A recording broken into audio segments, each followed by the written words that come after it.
Good morning everybody. आज हम class first year bio के रिलेशन प्राणी जगत के बारे में आपको बता रहे हैं। फिर लास्ट डे हमने बताया भी था आपको प्राणी जगत के दूसरे विषयों के बारे में। आज इसी का दूसरा पार्ट हमने बताया था। प्राणी जगत को दो पार्ट में बांटा गया था।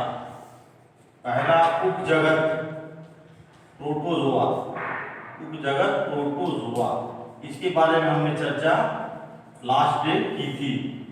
आज हम उपजगत मेटाजोआ के बारे में चर्चा करेंगे। ये उपजगत जो है मेटाजोआ, ये दूसरा पार्ट इसका उस दिन अधूरा रह गया था, इसको मैं पूरा करता हूँ। इस मेटाजोआ के बारे में देखा जाए तो मेटाजोआ में दो प्रकार के प्राणी आपको मिलेंगे। एक कोशिकी बहुकोशी, ज्यादातर देखा जाए तो 99% आपको बहुकोशी प्राणी इसमें देखने को मिलेंगे। इस मेटाजोआ को देखा जाए तो दो भागों में डिवाइड किया गया है। पहला है इनवर्टिब्रेट, इसको हिंदी में अकशेरुकी की संज्ञा देते हैं, अकशेरुकी। नेक्स्ट जो है वर्टिब्रेट, इसको कशेरुकी की संज्ञा देते हैं। ये कशेरुकी और ये है अकशेरुकी। अब इनवर्टिब्रेट्स और वर्टिब्रेट्स में डिफरेंस देखिए कि क्या डिफरेंस है। इसमें जो होते हैं नोटोकॉर्ड पाए जाते हैं, जबकि इसमें नोटोकॉर्ड एब्सेंट होते हैं, जबकि इसमें नोटोकॉर्ड प्रेजेंट होते हैं। इसमें देखा जाए इसकी ग्रसनी में क्रोम छिद्र नहीं पाए जाते हैं, इनमें क्रोम छिद्र पाए जाते हैं। इन प्राणियों के हृदय जो होता है वो पृष्ठ तल पर स्थित होता है, जबकि इनका जो हृदय होता है अधर तल पर स्थित होता है। यानी इसमें नोटोकॉर्ड एब्सेंट है तो इसमें नोटोकॉर्ड प्रेजेंट है। तो इसी प्रकार से ये सारे डिफरेंस देखने को मिलते हैं। इसमें रीढ़ की हड्डी नहीं पाई जाती, इसमें रीढ़ की हड्डी पाई जाती है। जबड़े नहीं पाए जाते, इसमें जबड़े पाए जाते हैं। ये सारे बेसिक डिफरेंस है। अब बात चर्चा करते हैं वर्टिब्रेट्स। ये वर्टिब्रेट्स के बारे में बताएंगे आपको। कशेरुकी, ये कशेरुकी दो भागों में डिवाइड किया गया है। यहाँ पर बताते हैं आपको, जगह नहीं है। वर्टिब्रेट्स, इसको हम कशेरुकी कहते हैं, कशेरुकी। इस कशेरुकी को इसके भी देखा जाए तो इसकी तीन उपसंग है, ये पाए जाते हैं। पहला है यूरोकार्डेटा, नेक्स्ट है सिफेलोकार्डेटा,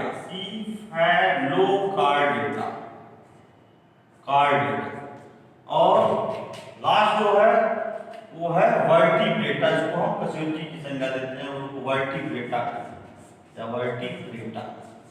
ये तीन उपसर्ग है। यूरोकार्डेटा, सिफेलोकार्डेटा को हम प्रोटोकार्डेटा की भी संज्ञा देते हैं, इसको हम प्रोटोकार्डेटा भी कहते हैं। और अंतर दोनों में अगर देखा जाए इससे कैरेक्टर, तो ये दोनों प्राणी जो हैं ये समुद्री होते हैं। और इनमें जो अंडज प्राणी है और इसमें अंडे के बाद लार्वा स्टेज होती है, लार्वा में पुंछ वगैरह पाए जाते हैं। और ये प्राणी अधिकतर देखा जाए तो असमतापी होते हैं, असमतापी, जिसको हम विक्लोथर्मस का भी नाम देते हैं, असमतापी।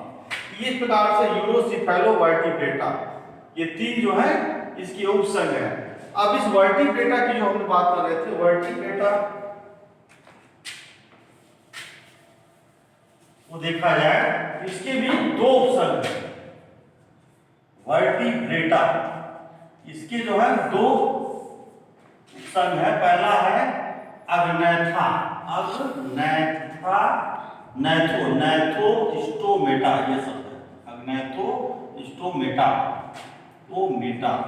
और नेक्स्ट है आपका नैथोस्टोमेटा, ये दो इसके पार्ट हैं। अब अग्नैथोस्टोमेटा और नैथोस्टोमेटा में क्या अंतर है? इसमें जबड़े जो है जीवों में अनुपस्थित होते हैं, जबड़े यानी जबड़ों का अभाव होता है, इस प्रकार से कह लीजिए। जबकि इसमें जबड़े जो होते हैं खाने पीने के लिए जीवों में पाए जाते हैं। तो इस प्रकार से ये सारे अंतर है। अब देखा जाए तो इस ग्नाथोस्टोमेटा में इसका जो वर्ग है या इसको संघ कह सकते हैं आप, संघ लीजिए साइक्लोस्टोमेटा, साइक्लोस्टोमेटा ये इसका संघ है। अब इस साइक्लोस्टोमेटा को देखा जाए तो इसमें 3 वर्ग होते हैं, दो वर्ग सॉरी, एक है कॉन्ड्रोथीज बोलते हैं उसको, और दूसरा है ऑस्ट्रिक्टोथीज। ऐसी जो मछलियां समुद्र में पाई जाती हैं, जैसे आपने देखा होगा टारपीडो है, या व्हेल मछली है, या स्कोलेडोन है, या पेट्रोमाइडोन है, मिक्सिन है, या एक जो सीटस है, ये तमाम सारी जो मछलियां हैं ये इस साइक्लोस्टोमेटा के तहत आती है, जो कॉन्ड्रोथीज और कॉन्ड्रोथीज कहते हैं। और ये सभी मछलियां हैं क्या, जल में पाई जाती हैं, असमतापी प्राणी हैं, और इनके अंदर ये सारी चीजें होती हैं। तो ये साइक्लोमेटा। दूसरा चीज इसके अंदर जो है, इनके उपांग नहीं बल्कि इसके लिए पंख पाए जाते हैं। इनके से मछलियों में आपने देखा होगा पंख, फिन वगैरह बगल में होते हैं, तो ये सारी चीजें इनके अंदर पाई जाती है। जबकि यहाँ पर ये इसमें जो है ग्नाथोस्टोमेटा में उपांग पाए जाते हैं। पंख के जगह उपांग प्रोजेक्ट होते हैं। पंख माने चलने फिरने वाले जो पैर होते हैं उसको उपांग की संज्ञा देते हैं। तो ग्नाथोस्टोमेटा जो शब्द है, तो ये साइक्लोस्टोमेटा रहा। साइक्लोस्टोमेटा के 2 कॉन्ड्रोथीज और तो इस मछलियों वाला है। अब इस ग्नाथोस्टोमेटा को देखा जाए तो 2 भागों में डिवाइड किया गया है। पहला है पीसीज, जो मछलियों का ही वर्ग है पीसीज, और दूसरा है इसको बोलते हैं टेट्रापोडा, इसको हिंदी में चतुष्पादा की संज्ञा देते हैं, चतुष्पादा, ये चतुष्पाद भी आप कह सकते हैं, ये चीज है। अब पीसीज में जितनी भी आपकी मीठी मछलियां आती हैं, ताल तलैया जितनों की मछलियां, वो सारी मछलियां पीसीज महावर्ग में आती हैं। जबकि मछलियां देखिए इसमें भी आ रही हैं, लेकिन इसमें इस वर्ग की जो मछलियां होती है खाने योग्य नहीं होती। जैसे आप देखिए स्कोलेडॉन है, डॉगफिश है, या एक्सोटिसस है, या टारपीडो है, ये सारी मछलियां हैं, मछली तो हैं, लेकिन इनको हम खा नहीं सकते, ये विषैली मछलियां होती हैं। जबकि पीसीज वर्ग की मछलियों को खाद्य के रूप में प्रयोग करते हैं। तो ये पीसीज वर्ग आपका है, इसमें दूसरा है टेट्रापोडा। अब टेट्रापोडा को देखा जाए तो टेट्रापोडा वो 4 वर्गों में डिवाइड किया गया है। टेट्रापोडा 4, पहला है एम्फीबिया, या इसको आप कहते हैं हिंदी में उभयचर भी कहते हैं, उभयचर, ये पहला वर्ग है उभयचर। दूसरा वर्ग आपका है सरीसृप, तीसरा वर्ग इसका है पक्षी, या इसको एवीज भी कहते हैं, और चौथा वर्ग आपका है मैमेलिया, ये 4 वर्ग इसके चतुष्पदा के होते हैं। उभयचर को हम इंग्लिश में एम्फीबिया का नाम देते हैं, और ये एम्फीबिया का एम्फी शब्द है, एम्फी का मतलब होता है 2, और चर का मतलब होता है जीव स्थान या वासस्थान कह लीजिए।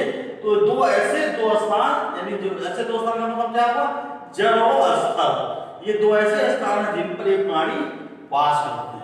उदाहरण के तौर पर देखिए तो मेढक सबसे इसका बेस्ट एग्जांपल है, फिर है टोड भी है ना।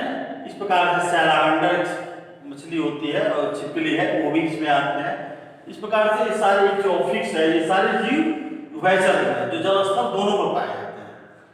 ये सारे प्राणी है कैसे, अंडे देने का काम ही करते हैं। इसको हिंदी में ओविपैरस की संज्ञा देते हैं, ओविपैरस, अंडे देने वाले प्राणी। अंडे के बाद क्या होता है कि इसमें लार्वा स्टेज होती है। लार्वा स्टेज क्या होती है, पुंज से जुड़ी होती है। जो लार्वा होते हैं वो पुंज के सहित होते हैं, और कुछ समय के बाद जैसे जैसे व्यस्त होते हैं, वो लार्वा से जो होते हैं कुछ गायब हो जाते हैं, और एक व्यस्त जीव में कन्वर्ट हो जाते हैं। तो कहने का मतलब फ्रेंड्स, ये अंडज प्राणी है। तो ये एम्फीबिया है, उभयचर, जल स्थल दोनों पर रहने वाले प्राणी है। और ये प्राणी है कैसे, असमतापी है। ये इनकी बॉडी का टेम्परेचर जो होता है, सामान्य वातावरण के अनुसार अपने टेम्परेचर को बदल लेते हैं। इस कारण इसको हम असमतापी की संज्ञा देते हैं, असमतापी प्राणी।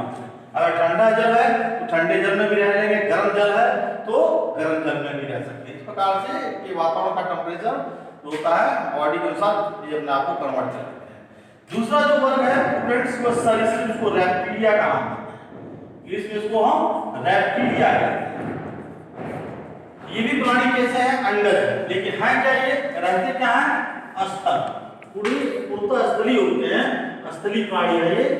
इसका बेस्ट उदाहरण है सर्प है, छिपकली है, वगैरह वगैरह बहुत सारे जीव जंतु जो रेंज कर सकते हैं वो सरीसृप में आते हैं। तो ये भी प्राणी स्थलीय है और टोटली है क्या, ये भी अंडर अंडे देने का कार्य करते हैं। इनमें भी निषेचन क्रिया होती है, निषेचन क्रिया के बाद ये अंडे देते हैं और अंडे से फिर इनके वयस्क जीवों की उत्पत्ति होती है। तीसरा जो वर्ग है इनका एवीज। ये एवीज जो होता है पक्षियों का वर्ग है।